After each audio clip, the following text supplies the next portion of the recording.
வித்தியா கொலை வழக்கில் கடந்த புதன்கிழமை, அதாவது 6/5/5 2026 ஆண்டு இலங்கையினுடைய உயர் நீதிமன்றமானது மிக முக்கியமான தீர்ப்பு ஒன்றை வழங்கியிருக்கு.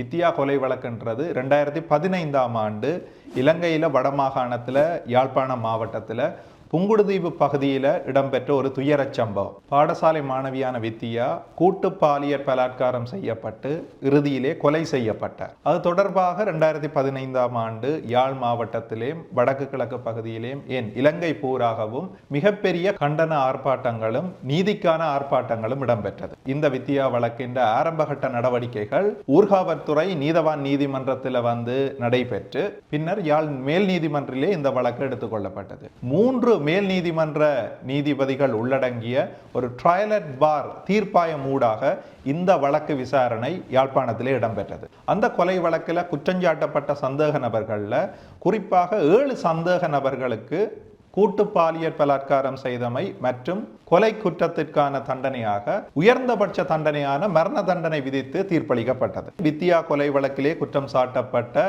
அந்த குற்றவாளிகள் இலங்கையினுடைய மேன்முறையீட்டு நீதிமன்றிற்கு மேன்முறையீடு செய்து அதன் பின்னராக இலங்கையினுடைய உயர் நீதிமன்றிற்கு மேன்முறையீடு செய்திருந்தார்கள். குற்றவாளிகளாக இனங்காணப்பட்ட அந்த 7 குற்றவாளிகளில் ஒரு குற்றவாளி சிறைச்சாலையிலேயே இறந்து போனார். இந்த மேன்முறையீடு செய்த 6 நபர்களில் 4 நபர்களுக்கு ஏற்கனவே யாழ் தீர்ப்பாயத்திலே ட்ரையல் அட் பார்லே வழங்கப்பட்ட மரண தண்டனையை உறுதி செய்து தீர்ப்பு வழங்கப்பட்டிருக்கின்றது. இதர 2 பேரினுடைய மரண தண்டனை தீர்ப்புகளும் புறத்தொதுக்கி வைக்கப்பட்டிருக்கின்றன. இலங்கையினுடைய உயர் நீதிமன்றம் வழங்குகின்ற அந்த தீர்ப்பே அறுதியானதும் இறுதியானதுமான தீர்ப்பாக இலங்கையினுடைய நீதிமன்ற கட்டமைப்புகளிலே கருதப்படும். அந்த அடிப்படையிலே 2015 ஆண்டு யாழ்ப்பாணத்திலே இடம்பெற்ற இந்த சம்பவத்திற்கு 2026 ஆண்டு கிட்டத்தட்ட 11 வருடங்கள் கழித்த நிலையில் இலங்கையினுடைய உயர் நீதிமன்றத்தால் இறுதியாக தீர்ப்பு வழங்கப்பட்டிருக்கின்றது. வித்தியாவிற்கு நீதி கிடைத்திருக்கின்றது.